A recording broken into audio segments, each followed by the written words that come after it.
Boa noite a todos, sejam todos bem-vindos.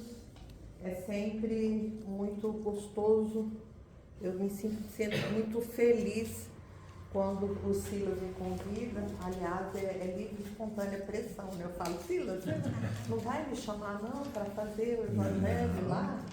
Aí ele fala, não, você tem muita atividade. Eu falo, eu tenho, mas para a sociedade eu tenho a disponibilidade quando precisar. E estamos hoje aqui, mais uma vez, nessa noite, para refletir, como sempre, né, as mensagens que eu trago, que são as mensagens do Evangelho, são passagens evangélicas. E hoje a gente vai refletir sobre o capítulo 19. O capítulo 19 do Evangelho segundo o Espiritismo fala sobre a fé, tá bom, Renan? A fé transporta montanha. Que ele entrou e falou assim, é você hoje?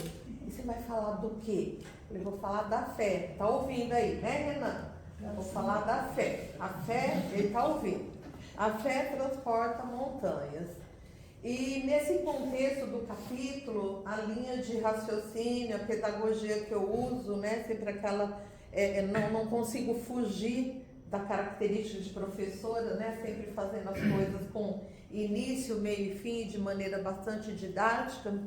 A gente vai falar sobre o poder da fé. Esse poder da fé são recortes que eu tirei dos comentários de Kardec, desse capítulo.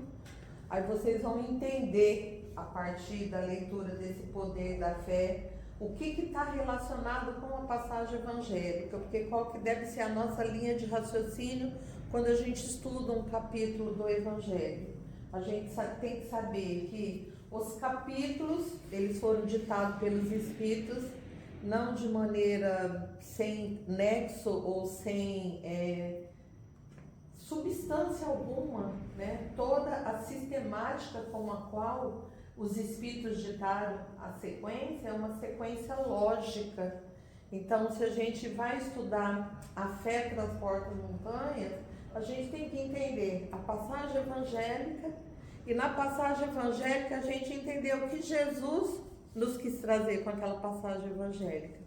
E nessas duas passagens evangélicas que eu vou ter a oportunidade de discorrer com vocês, que vai ser uma passagem que vai tratar de um jovem lunático, né? Um jovem com problemas, com distúrbios psíquicos, emocionais, certamente com umas criaturinhas bem ruinzinhas ao lado, né? Levando com que ele tivesse aquelas atitudes. E a gente vai entrar em contato também com uma parábola que faz parte do capítulo, que é a parábola da figueira seca. Então, no final da nossa fala, no final do nosso estudo, tem que ficar absolutamente claro para vocês a proposta do estudo da noite. Vocês têm que sair daqui entendendo. Hoje eu fui no Centro Espírita, eu estudei o capítulo 19, a fé transporta montanhas, e para que me serviu eu estudar esse capítulo? Porque o que me adiantou eu ficar 40, 45 minutos ouvindo a Séries falar sobre o capítulo, ouvindo falar sobre o poder da fé, ouvindo falar sobre a figueira seca? Então a gente tem que ver, enxergar significado nas coisas. Porque se a gente não enxergar significado, se não houver entendimento, fica difícil a gente ter propostas de mudanças. Então aqui o Jorge Lahar, ele quando ele faz uma palestra sobre o assunto, ele já começa a dizer que a fé, nos dias atuais, na sociedade que a gente vive, ela na maioria das vezes é apunhalada pela materialidade. Então, na medida que a fé é apunhalada constantemente pela materialidade, pelas nossas ilusões, pelas nossas paixões, pelas nossas fascinações, o que vai acontecer? Vai atingir também as três filhas, vamos dizer assim, da fé, que é a esperança, que é a segurança e que é a temperança. Então, na medida que as questões materiais se sobrepõem às questões espirituais e gradualmente vão apunhalando essa fé, automaticamente essas três filhas, elas vão sendo contaminadas, Porque tanto a esperança como a segurança, como a temperança, elas decorrem do quê? Das nossas crenças. Elas são filhas diretas da fé. E essa fé sendo apunhalada constantemente por essas questões materiais, acaba comprometendo. Então, a gente vai refletir sobre a fé, até que ponto que está a nossa fé. Qual é a nossa concepção de fé? De que maneira que nós enxergamos a nossa fé?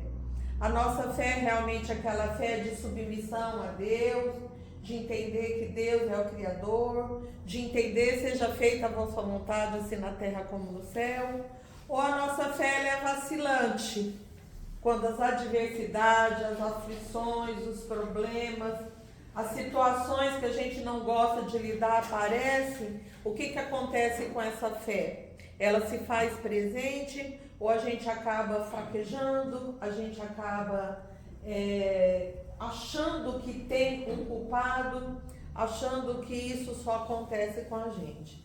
Então Kardec, nesse comentário do poder da fé, que vem logo em seguida da passagem evangélica, que depois eu vou estar passando para vocês, do evangelista Mateus, do capítulo 17, que vai do versículo 14 ao versículo 20, Kardec diz o seguinte, que o poder da fé vai receber uma aplicação direta e especial, o poder da fé recebe uma aplicação direta e especial na ação magnética.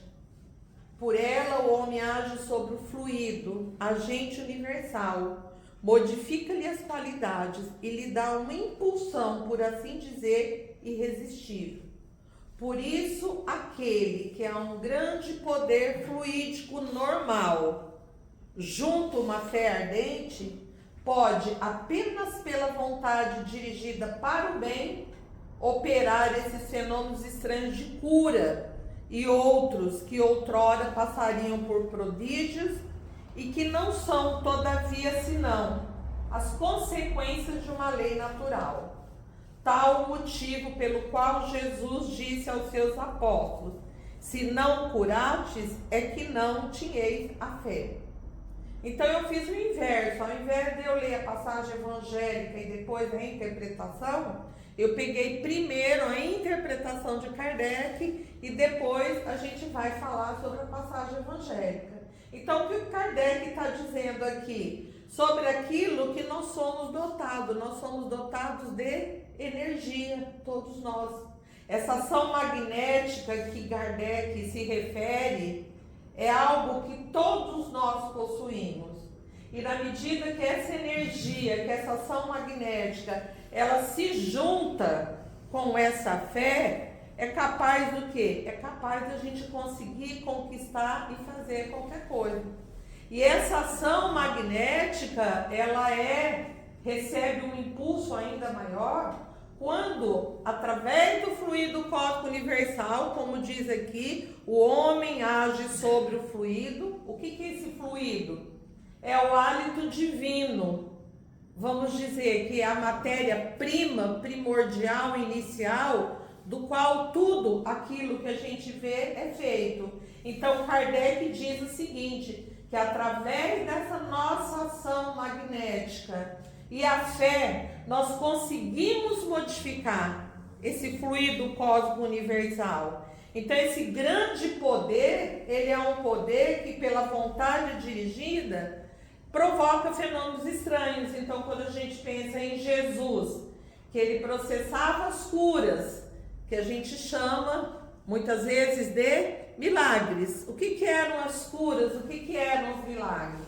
Nada mais era do que esse processo, essa ação energética, essa impulsão, essa transformação do fluido cósmico universal aliado a uma fé ardente. Não uma fé simples, uma fé que vacila mediante qualquer dificuldade, mas uma fé ardente. E Kardec diz que isso, chamado de cura, chamado de prodígios, chamado de milagres, mas nada mais são do que uma consequência de uma lei natural, consequência de alguma coisa que nós temos. Então ele diz, para os apóstolos, Se não curastes, é porque não tinhais a fé. Então, por que Jesus disse para os apóstolos que eles não haviam curado porque eles não tinham fé? Aí vem a passagem evangélica. E vocês vão ver que os apóstolos vacilaram. E Jesus ficou muito bravo com a incredulidade dos apóstolos. Então, conta aqui em linhas gerais, eu vou procurar pegar alguns fragmentos para não ficar assim cansativo. Jesus estava em meio, à multidão. E nesse local que ele estava em meio à multidão, chegou um homem e se lançou aos pés de Jesus e pediu para ele: tende piedade do meu filho que é lunático. Tende piedade do meu filho que sofre muito, porque ele cai frequentemente no fogo e frequentemente na água.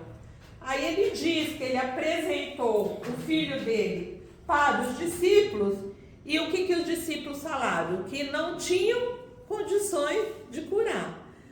O que seria esse jovem lunático? Como eu falei, um jovem com distúrbios psíquicos, emocionais, possivelmente obsidiado, possivelmente. E essa questão de fogo e de água, certamente ele desmaiava, ele tinha muitas crises. E o pai, desesperado, pediu para que os discípulos de Jesus pudessem processar a cura, e eles falaram que eles não tinham condições de processar essa cura.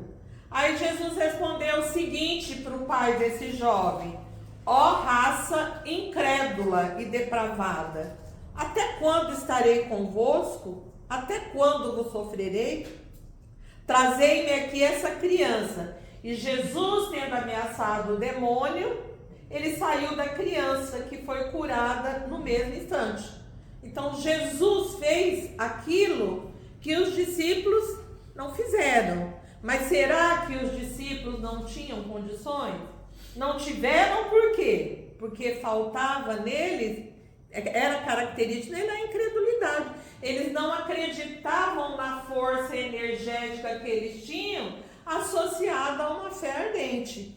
E entenda-se essa questão de ameaçar o demônio e saiu da criança. A expulsão, gente, não é demônio como se concebe em algumas vertentes religiosas, Entenda-se aqui um espírito, um vampiro, o tal do vampirismo, que o quê? Processa, que suga as energias vitais do outro. No caso aqui, um caso entre desencarnado e um encarnado, que era o jovem lunático.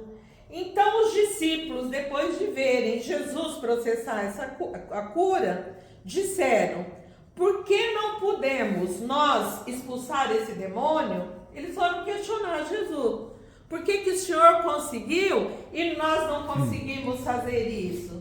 Aí Jesus respondeu: por causa da vossa incredulidade. Aí ele continua: porque eu vou-lhe digo em verdade, se tivesseis fé como um grão de mostarda, diríeis a essa montanha: transporta-te daqui, e ela se transportaria, e nada vos seria impossível.